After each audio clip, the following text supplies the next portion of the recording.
Selamat sejahtera kepada semua. Saya Liu, Wakil Kumpulan The Girls dari subjek PEC 700 akan memberi sedikit penjelasan sebelum tayangan video kempen kami diteruskan. Okey, tajuk kempen kumpulan kami ialah Customer Always Right. Okey, maka video kempen ini akan menunjukkan dua jenis pelanggan yang bercabar, iaitu pelanggan yang tidak sabar dan pelanggan yang berlainan bahasa.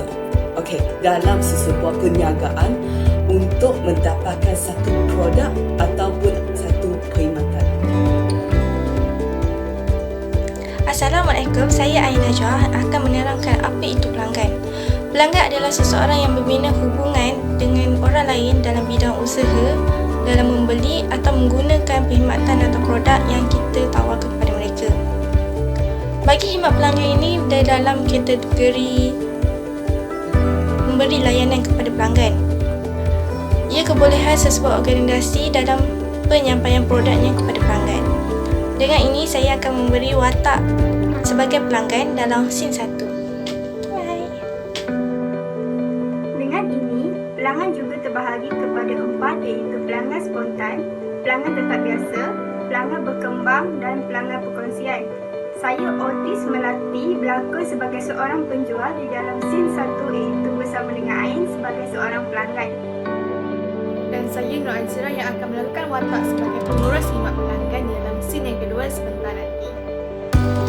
Saya Dania akan bersama-sama dengan Azira di dalam scene 2 untuk melakukan watak sebagai pelanggan membeli secara online. Tanpa membazirkan masa, marilah kita menyaksikan video yang pertama, iaitu video pelanggan yang tidak sabar untuk mendapatkan sesuatu produk.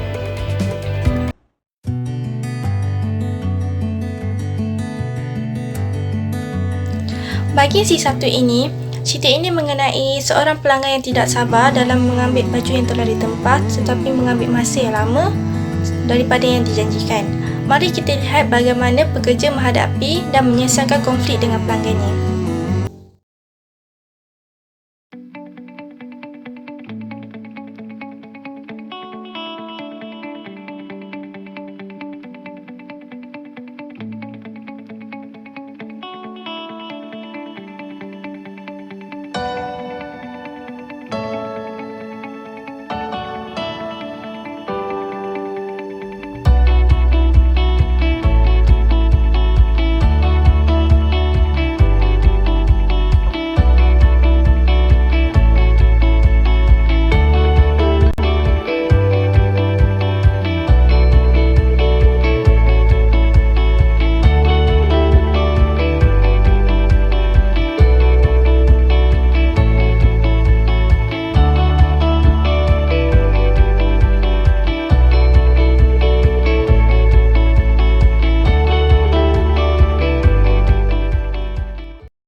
Hai, saya Ain Najwa yang buat tempahan baju kurung kat Encik hari tu. Bagaimana dengan saya punya baju ya? Dah siap ke? Hello, ya saya. Belum cik, hari tu saya dah bagi tahu cik, baju cik akan siap dalam 3 minggu. Oh, lamanya nak siap. Saya nak siapkan baju tu dengan cepat ya. Saya nak pakai minggu depan. Buat masa sekarang, saya tak boleh nak siapkan baju cik. Lagipun, cik pun dah bersetuju saya siapkan baju cik dalam 3 minggu. Lagipun, banyak lagi tempahan baju yang kena saya siapkan. Ya, memang saya setuju. Tapi tak boleh ke siap awal. Saya pun nak guna baju tu untuk minggu depan. Baiklah cik, saya akan berusaha siapkan baju cik dengan secepat mungkin ya. Okey, kalau macam tu berapa lama saya kena tunggu untuk baju tu sampai? Saya berusaha siapkan baju cik dalam 5 hari.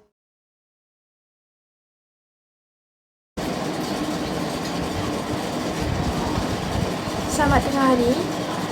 Kenapa baju saya tak sampai lagi ya? Hello, selamat tengah hari. Ya cik, baju cik dalam penghantaran. Kenapa lama sangat nak kena tunggu ni? Cik mohon bersabar. Baju cik akan sampai dalam 3 hari ya. Hai Encik, Najwa. Baju saya dah sampai tau. And kenapa baju saya ada tudung sekali ya? Cik, kedai kami telah membuat diskaun atau free gift setiap kali pelanggan membuat tempahan baju ya. Oh, ya ke? Cantiknya. Saya suka jahitan pada baju ini. And terima kasih, Cik.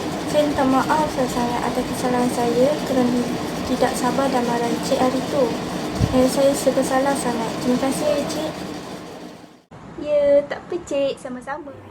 Dalam video ini, Ain Najwa sebagai pelanggan yang tidak sabar untuk mendapatkan baju yang ditempah melalui media sosial iaitu WhatsApp. Gambar sampel baju yang hendak dibeli telah menarik minat dan perhatian Ain di atas talian. Namun, dia tidak sabar untuk membeli dan memakainya. Ain menghubungi Otis iaitu penjual baju untuk mengenal pasti tempoh persiapan baju sebelum waktu yang ditetapkan. Okey, jenis pelanggan ini dikategorikan sebagai pelanggan yang ingin memenuhi keinginan dengan segera tanpa mempedulikan perasaan orang lain dari semasa ke semasa. Akhirnya, Otis bertolak ansur untuk menyiapkan baju Ain dengan secepat yang mungkin. Dan dia juga memberi 2 pasang tudung secara percuma sebagai tanda maaf atas kesilapan yang berlaku. Ain menghubungi Otis untuk mengucapkan terima kasih dan juga memohon maaf atas kelakuannya sebelum ini. Justru, masalah pelanggan telah diselesaikan secara langsung dan tidak langsung agar kedua-dua pihak memperoleh manfaat. Cara mengatasi pelanggan yang tidak sabar adalah kita perlu menghindari konflik dengan pelanggan dan juga kita perlu meminta maaf walaupun kesalahan tersebut bukan kesalahan kita. Begitu juga, kita perlu menepati janji dengan pelanggan terhadap barang yang ditempah siap pada waktu yang telah ditetapkan. Bagi mengekalkan kesetiaan pelanggan terhadap kita adalah kita perlu membuat diskaun atau free gift kepada pelanggan untuk memenuhi keperluan dan kepuasan pelanggan.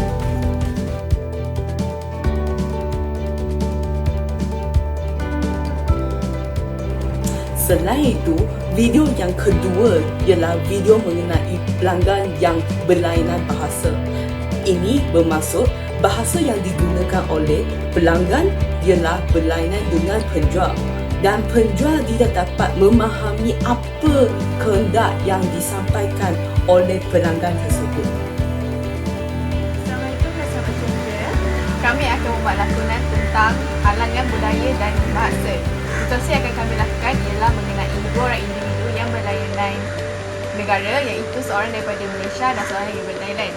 Situasi yang akan kami lakukan adalah menggambarkan perbezaan 2 bahasa di mana individu daripada negara Thailand cuba untuk berbahasa Inggeris walaupun tidak fasih. Tata, may I know, is this customer service na? Yes, this customer service department. May I help you, miss? I out to complain about sunglasses I buy. Sorry, miss. I can understand you. What is our? Oh, I'm sorry. I want to complain about sunglasses that I buy yesterday. Okay, miss. Can I know what is your problem? Is it have some problem with your sunglasses? Is it broken or else? It's broken. I want to exchange it. Okay, make it for you. Do you want to refund with money or sunglasses, miss? ฉันนะคะ I want my money back. Sorry, miss. I don't understand what you're talking. What is Oh, I'm sorry again. I said I want my money back. Okay, miss. Like I say, I can make it for you. There is a step to refund your money back, and you have to follow it. Which is, you can follow step in Shopee, and you have to give your number ID. Ka, my ID number is TH192073866600. Thank you. Okay, Miss. Thank you for that. I will check it as soon as possible. May you have a nice day. Dalam video ini pula, Dania sebagai seorang pelanggan dari Thailand telah memberi barang iaitu cermin mata dari aplikasi Shopee. Dania membuat panggilan dan aduan kepada pihak Shopee untuk minta ganti rugi ke atas kerosakan barang tersebut. Dengan itu, Azira sebagai pihak khidmat pelanggan dari Shopee cuba memahami dan membantu Dania.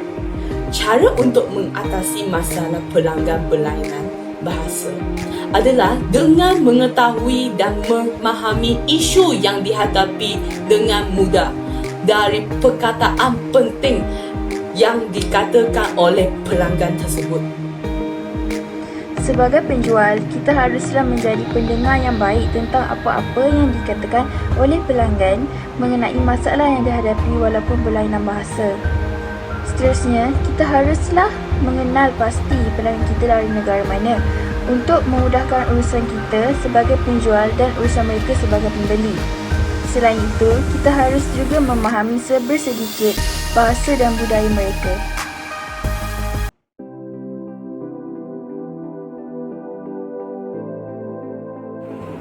Hai, jumpa lagi. Selepas menonton kedua-dua tayangan ini, saya percaya anda memahami dua jenis pelanggan tersebut dan kaedah untuk mengatasi halangan pelanggan dari semasa ke semasa.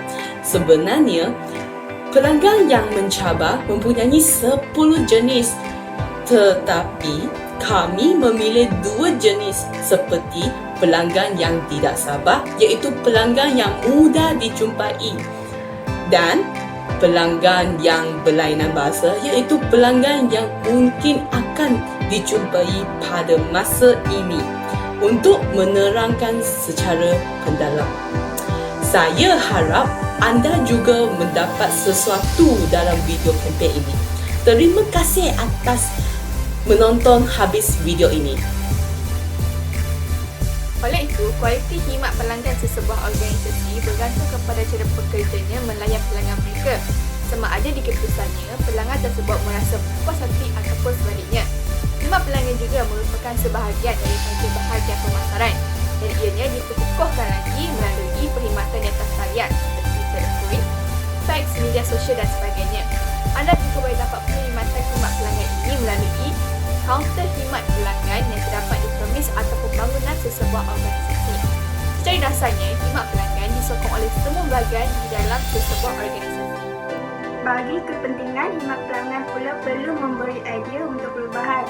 Kita sebagai seorang pengurus khidmat pelanggan perlu bersedia mendengar dan prihatin terhadap pelanggan supaya pelanggan dapat berfikir secara baik. Produk yang disampaikan juga mampu memenuhi keperluan dan dapat dalam penyelesaian terhadap perniagaan tersebut. Selain itu juga, cara untuk mengukur kepuasan pelanggan terhadap kualiti perniagaan kita boleh tentukan sama ada produk atau perkhidmatan tersebut menepati jangkaan pelanggan ataupun tidak. Oleh itu, bagi pelanggan tetap berkomunikasi dengan sesebuah perniagaan adalah melihat dari segi maklum bala pelanggan. Cara yang paling mudah untuk wujudkan satu komunikasi antara kita sebagai pengurus dan pelanggan. Ia sama ada mereka berpuas hati dengan produk atau perkhidmatan yang kita tawarkan pada mereka. Terjawablah persoalan di sini iaitu customer always right, dan sedemikianlah kami berharap anda juga mendapati sesuatu yang baik daripada video kempen ini dan terima kasih menonton sehingga berhujung. Bye.